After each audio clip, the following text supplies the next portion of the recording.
एक पुजारी गंगा किनारे कुछ मंत्र पढ़ते हुए एक मटके से किसी चिता की राख भर रहा था और फिर उस मटके के ऊपर लाल कपड़ा रख उसे लाल धागे से बांध दिया और फिर एक 16 साल के अंकित के हाथ में थमाते हुए कहा, बेटा इसमें तुम्हारे पिता की अस्थि है, इसे संभाल कर रखना। अंकित ने जैसे ही वो मटका अपने हाथ में लिया तो उसकी आंख से आंसू गिरने लगे और उसने रोते हुए बस इतना कहा, माँ तो पैदा होते ही चल बसी, एक पापा थे उन्होंने भी साथ छोड़ दिया। पता नहीं मैंने भगवान का क्या बिगाड़ा था, क्यों उससे मेरा सब कुछ छीन लिया उसने। नहीं बेटा ऐसा नहीं है, भगवान ने जरूर तुम्हारी किस्मत में कुछ पढ़ा लिखा होगा। क्या फायदा ऐसी किस्मत का जब कोई अपना ही नहीं रहे उसे देखने के लिए। इतना क्या अंकित अस्थियों का मटका ले चल दिया। वो चंबल से आया था जहाँ एक छोटे से गांव में उसका भी एक मकान था जिसमें उसके अलावा कोई नहीं रहता था। पर अंकित अस्थियों को लेकर अपने घर नहीं बल्कि सीधा एक तालाब के पास गया। अस्थियों को बगल में रख खूब जोर जोर से रोने लगा, ले कर दिया मैंने तेरा काम, अब तो मुझे जाने दे, क्यों मुझसे पाप करवाता है तू। अंकित खूब जोर जोर से रो रहा था पर उसकी इस बात का कोई भी जवाब नहीं आया और फिर खुद ही उसने अपने आंसू पोंछे और अस्थियों को उठा गुस्से में सामने तालाब में फेंक दिया। वो वापस जाने को मुड़ा ही था कि तभी तालाब से खूबसूरत औरत निकल बीच हवा में आ गई। क्या हुआ अंकित, आज बड़े गुस्से में लग रहे हो? चलो पहले तालाब में आ जाओ, बहुत दिन बाद आए हो, तुम्हारा रूप अब कभी भी बदल सकता है। नहीं चाहिए तुमसे गुत्ती, इससे अच्छा होता कि मैं उस रात मर ही जाता। मेरी बात तो सुनो अंकित, तुम ये सब क्या बोल रहे हो?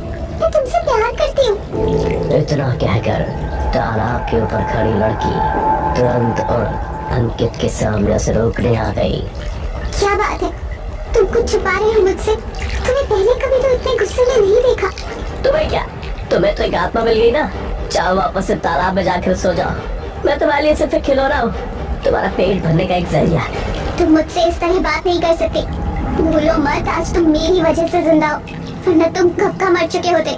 तो मुझे मारने वाली भी तुम ही थी, मुझे और पागल मत बनाओ, मैं तुम्हारी असलियत जान चुका हूँ।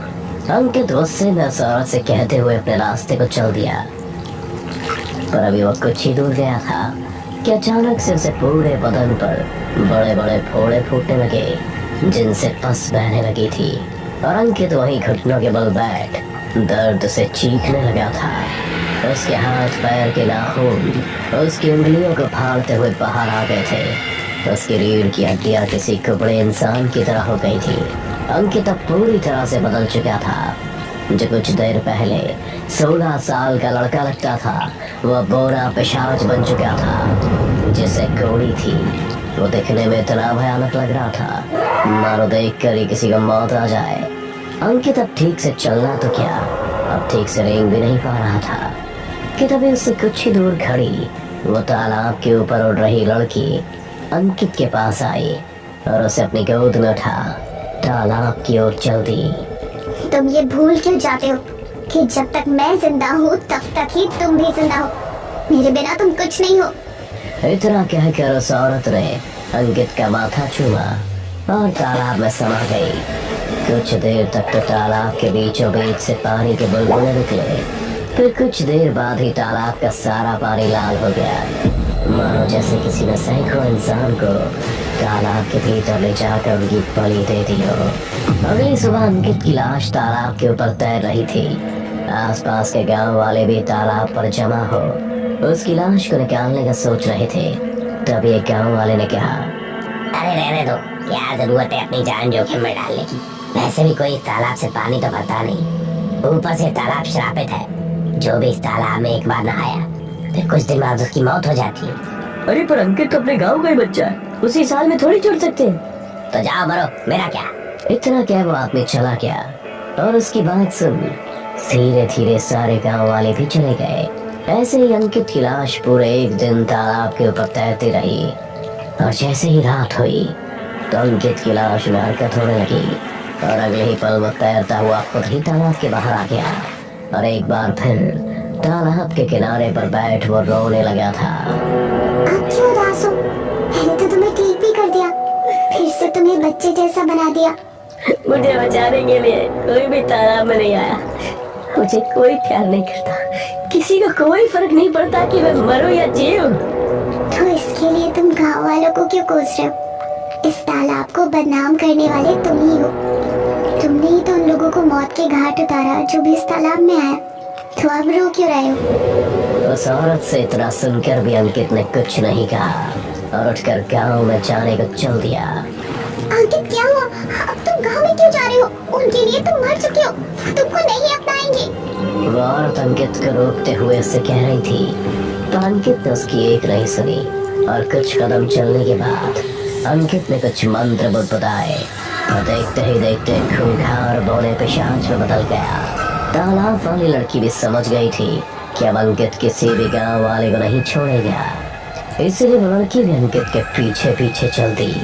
पर उस औरत की शक्तियां सिर्फ तालाब में और इससे कुछ दूर तक ही काम करती थी, इसलिए कुछ दूर तक चलने के बाद वो वापस जमीन पर चलने लगी। पर जब वो गांव पहुंची तब तक बहुत देर हो चुकी थी। उस गांव के सभी घर के दरवाजे खुले हुए थे और दरवाजे पर खून बिखरा था, मानो जैसे किसी ने पूरे गांव में नरसंहार मचाया हो। ये गुस्से में क्या कर दिया तुमने अंकित? पूरे गांव को जा दिया।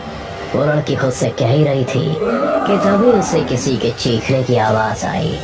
आवाज का पीछा कर जब वो उस जगह पर पहुंची तो उसके पैरों तले जमीन खिसक गई। उल्टा गांव वालों ने अंकित को पकड़ रखा था, जो एक बुरे पिशाच का रूप ले रस्सियों से बंधा था। तो आई गई तू भी तालाब से बाहर अपने यार को बचाने के लिए। बंदी बना लो इसे भी, आज दोनों को जिंदा जलाकर मार डालेंगे। बहुत हो गया इनका तमाशा। एक गांव वाले के कहते ही बाकियों ने भी उस लड़की पर रस्सी डाल उसे भी बंदी बना दिया और बुरे पिशाच और उस लड़की को पेड़ से बांध उनके चारों ओर आग का घेरा बना दिया, जिसकी तपिश से दोनों तड़प रहे थे। अभी भी वक्त है, बताओ कौन हो तुम दोनों, वरना मेरे एक इशारे पर तुम दोनों को जिंदा फूंक दिया जाएगा, समझे? गांव वालों की धमकी सुनकर बुरा पिशाच और गुस्से में आ गया था। उसका मन किया कि अभी सारे गांव वालों के सिर उनके धड़ से अलग कर दे, पर गांव वालों की रस्सियां उसे सब करने को मजबूर कर रही थी। बताओ जल्दी कौन हो तुम दोनों, मैं आखिरी बार पूछ रहा हूँ। इतना कहकर गांव वाले ने अपने हाथ में चलती हुई लकड़ी बुरे पिशाच के आगे फेंक दी, जिससे वह दर्द से चीखने लगा था। बुरा पिशाच को इतने दर्द में देख उस लड़की ने कहा, मैं बताती हूँ, पर पहले जल्दी हुई लकड़ियों को हमारे से दूर करो। लड़की की बात मान गांव वालों ने जलती हुई लकड़ियों को दूर किया। आग के दूर जाते ही बुरा पिशाच को कुछ राहत मिली और अपने कहे अनुसार लड़की ने भी सभी गांव वालों को अपनी कहानी बतानी शुरू की। मैं पानी की डायन हूँ और मुझे शक्ति आत्माओं से मिलती है, जिन्हें मैं तालाब में डुबोकर मारती हूँ। इसी चक्कर में मैंने इस पिशाचन की जान लेनी चाहिए, लेकिन ये मुझसे बहुत ज्यादा ताकतवर निकला। पर इसने मेरी जान नहीं ली, बल्कि मुझे दोस्त बनाया और फिर हम दोनों साथ मिलकर लोगों को मारने लगे। जो कोई भी तालाब पर आता तो मैं उसे डुबाकर मार डालती और ये पिशाच उसका खून पीकर जिंदा रहता। ऐसे ही हम दोनों एक दूसरे के लिए शिकार लाते और एक दूसरे का पेट भरते। लेकिन जब लाशें ज्यादा होने लगी तो मैं लाशों को ठिकाने लगाने के लिए उन्हें बनारस ले जाता और उनका अंतिम संस्कार कर हस्तियों को तालाब में फेंक देता। पर अब अंकित खुद को अकेला महसूस करने लगा था। उसे शायद रिश्तों की परवाह होने लगी थी। उसे लगता था कि उसे प्यार करने वाला, उसे चाहने वाला कोई नहीं है, इसलिए वो मुझसे दूर रहने लगा। और जब तुम गांव वालों ने भी उसे ठुकरा दिया तब इसके अंदर का गुस्सा फट पड़ा और आज हम दोनों इस हालत में हैं। तो जिस अंकित का रूप लेकर ये पिशाच हमारे बीच रहता, उसे भी तुमने मार दिया और इस गांव में इतनी सारी मौत होने की वजह तुम ही हो। उसकी बात सुन डायन चुप हो गई थी और भोला पिशाच भी शांत हो गया था। उन दोनों की चुप्पी सच का सबूत थी। सभी गांव वालों को अपने लोगों को खोने का दुख याद आ गया था। वो सब मायूस हो रोने लगे थे और जल्दी ही उनका गुस्सा रोने में बदल गया था और सभी गांव वालों ने चलते हुए खेरे से एक एक लकड़ी उठा और डायन और पिशाच को पेड़ के साथ ही जिंदा जला दिया। दोनों की चीख से आसमान गूंज रहा था, पर जब तक चीखें शांत नहीं हुई गांव वालों के आंसू नहीं थमे थे। और कुछ ही हफ्तों में गांव वालों ने उस तालाब को भी मिट्टी से भर दिया। और कुछ महीनों बाद सिर्फ एक कहानी। दोस्तों, अगर आपको हमारी कहानी अच्छी लगी हो तो लाइक, कमेंट और शेयर जरूर करें। साथ ही रेगुलर अपडेट के लिए चैनल को सब्सक्राइब करें।